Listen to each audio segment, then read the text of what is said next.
Mohon perhatian, tekan tombol subscribe. Terima kasih atas perhatiannya. Ini ijazah asli kami. Mana ijazahmu? Nah, jadi lihat ya, besok Februari ke-15 Jokowi sudah bebek lumpuh, nggak bisa apa-apa lagi dia. Jokowi turun, Jokowi turun, Jokowi turun, Jokowi turun, Jokowi turun, Jokowi turun, Jokowi turun, Jokowi turun, Jokowi turun, Jokowi turun, Jokowi turun, Jokowi turun, Jokowi turun. Kalau secara formil kita udah tempuh dengan baik, ternyata tidak juga dikabulkan, itu baru pantas namanya pengadilan rakyat.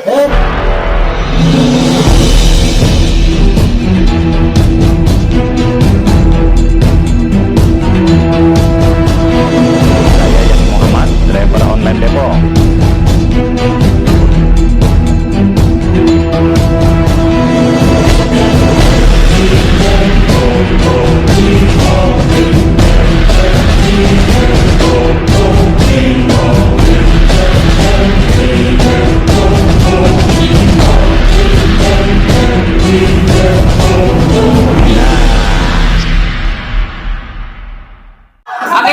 Hakim tidak berani deh. Hakim tidak berani.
Sejarah terburuk dalam hukum. Rakyat yang mengusir hakim ini. Hakimnya mengetuk palu tanpa kejelasan mengetuk apa, dalam rangka apa, sehingga ini adalah gambaran tadi. Ini pengadilan sesat, pengadilan sesat sesuai berdasarkan hukum lagi.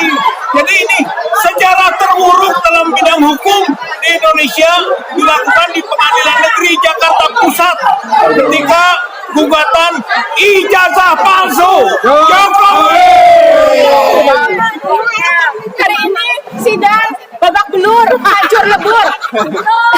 Hakim semuanya bubar, nggak bisa berkata-kata, nggak bisa bertindak karena sudah ada by the side, sudah ada kong dan kami tahu itu. Ini ijazah asli kami. Ini ijazah asli kami. Mana ijazahmu? Mana ijazah? Ijazahnya di print. Gampang kan? Tinggal nenteng satu lembar, nggak susah loh Pak. Tinggal nenteng satu lembar, lanjutkan ijazah asli. Selesai. Ijazah asli.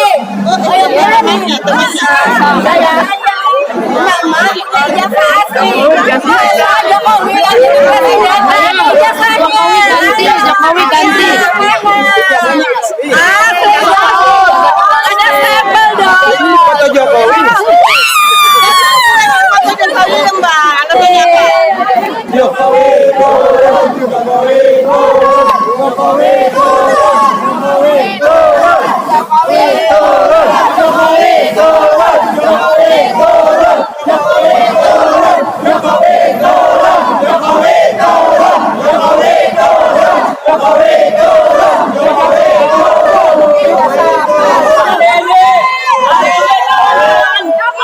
Kawan-kawan dengan jawab bahwa pengadilan hari ini membuktikan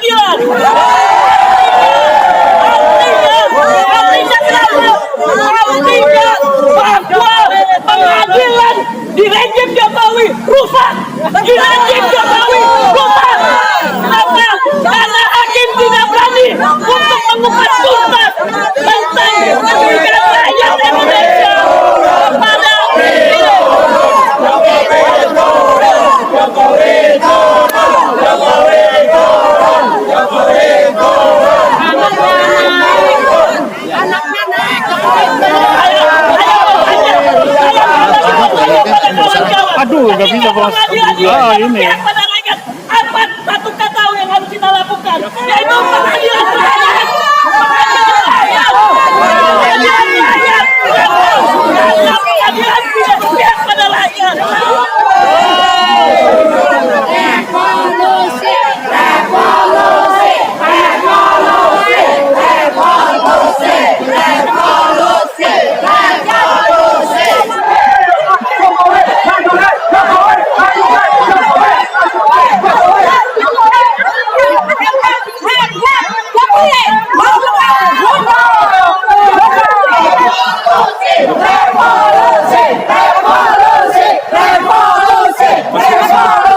Jadi lihat ya, besok Februari tanggal 15, Jokowi sudah bebek lumpuh, nggak bisa apa-apa lagi dia. Tinggal menunggu pelantikan presiden baru besok Oktober. Jadi saya kira ini rencana saya, nasihat saya ya, Saudara Jokowi, Anda hati-hatilah ya. Anda menghadapi suul khotimah, Anda akan dihujat oleh Indonesia. Itu ya, singkatnya peristiwa.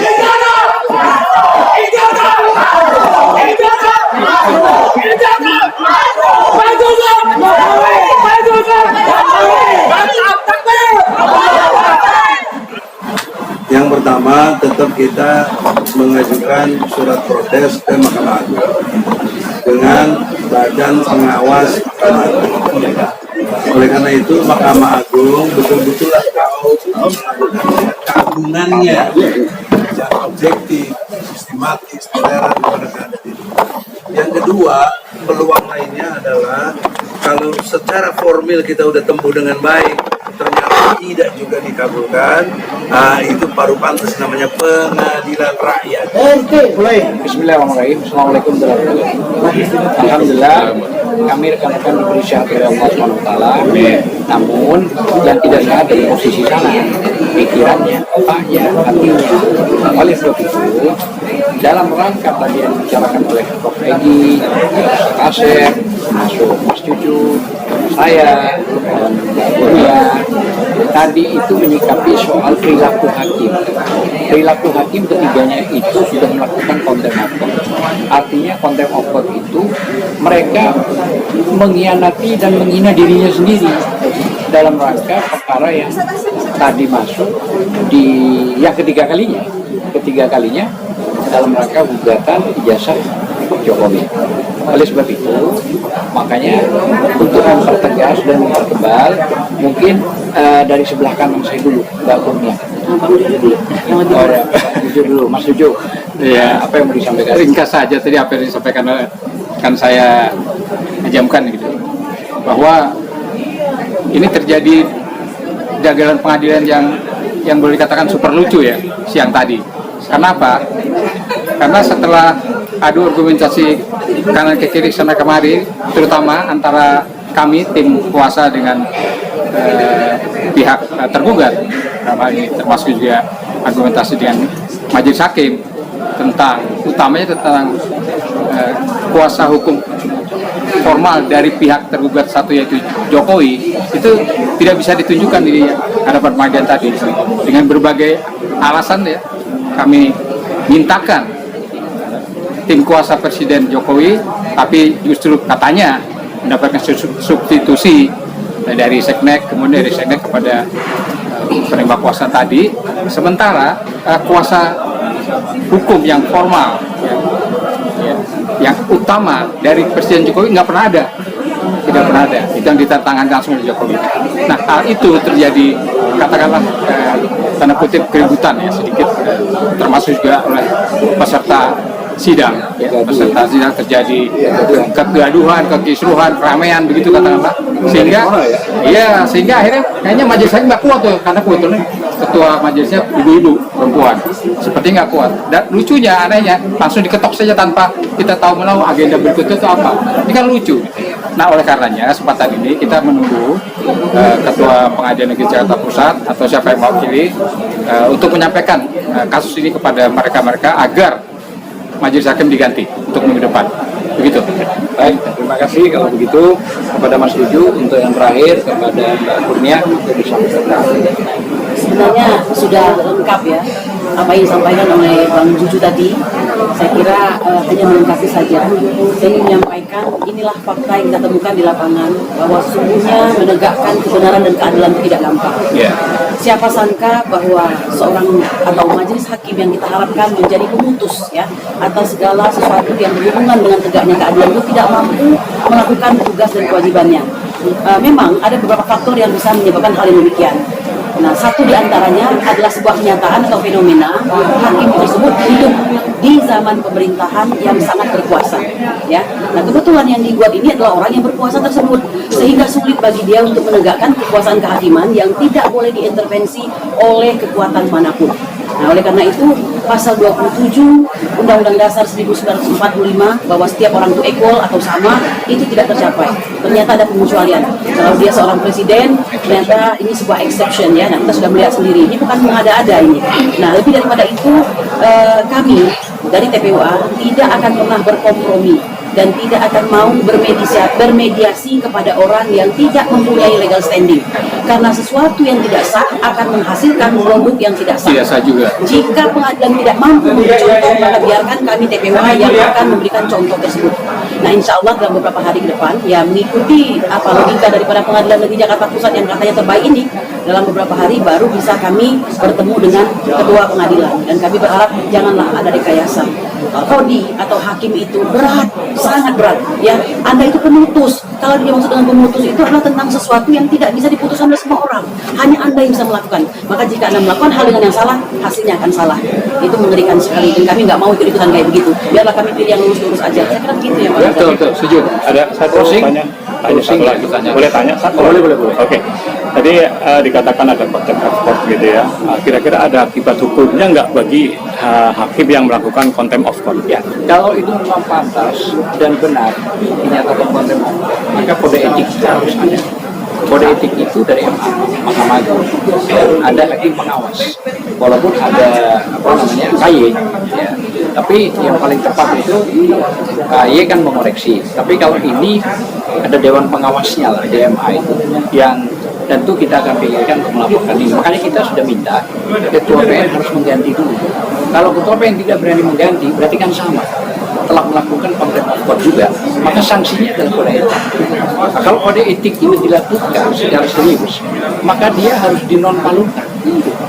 Tidak boleh, karena ini berimplikasi sangat luas. Seorang hakim di tingkat PN terbaik telah melakukan contempt of court sendiri di depan semua advokat dan rakyat, dan ini sangat berbahaya dan menjadi presiden buruk. Jangan dibalik-balik, ini fakta yang terjadi. Mungkin closing aja, cukup, oke? Closing saja. Anda juga bayangkan, 280 juta rakyat Indonesia memiliki pemimpin yang tidak memiliki ijazah. Coba, bagaimana menurut Anda? Apa enggak kita malu ke dunia internasional? Tidak memiliki ijazah, bayangkan. Pertama dokter Andes, kedua insinyur, berubah. Iya. Nah ini sangat malu. Justru kita ingin meluruskan. Kita tidak mau malu di dunia internasional supaya bisa ditunjukkan. Ternyata kalau Pak Jokowi punya ijazah, aman, sudah clear, close. Saya kira itu aja. Oke, makasih. Assalamualaikum warahmatullahi wabarakatuh. Waalaikumsalam.